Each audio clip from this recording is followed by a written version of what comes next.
Moabot sa 60 kilos nga karne sa pawikan ang nakonfiskar sa isang operasyon sa NBI, DNR o Cebu City Government sa Barangay Pasil, Indakbayan.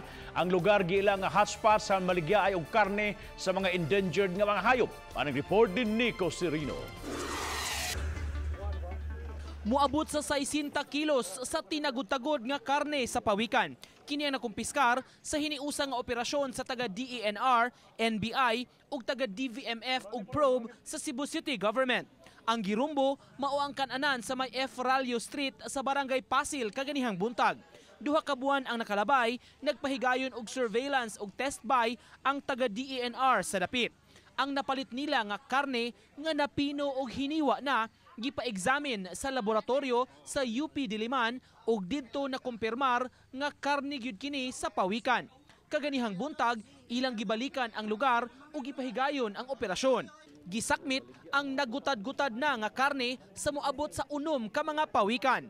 Lakip sa nakumpiskar ang naluto na nga linarang nga pawikan nga kung tawgon sa may Pasil, Power. Bukas naman sa lahat ng mga tao na ang Pasil ay nagbebenta sila ng kinakatay na pawikan. Kahit tingnan nyo po sa, ang tawag dyan Power, kahit tingnan nyo po sa Google Earth, meron silang mapa nakatutok, ibig sabihin Power. Hindi lang mga pribado, pati mga pampublikong nanunungkulan, kumakain dyan. Usa sa naihaw nga pawikan, nasuta nga doon na pay tag o marker gikan sa Turtle Islands Park, Sandakan sa may Sabah sa nasod sa Malaysia.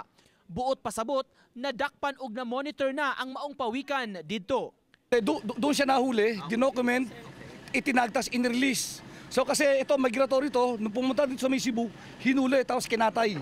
Gidakop ang 5 ka mga trabahante sa kan-anan nga namaligya sa karne.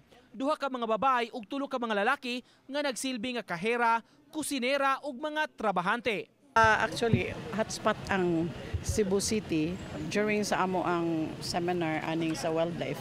Siya ko kay hotspot ang Cebu City. So, asa man ang Cebu City? It's because of Pasil. We're just being informed pag nahinog na ang data. So, nangayo sila og assistance sa LGU. Nico Sirino, Balitang Bisdak.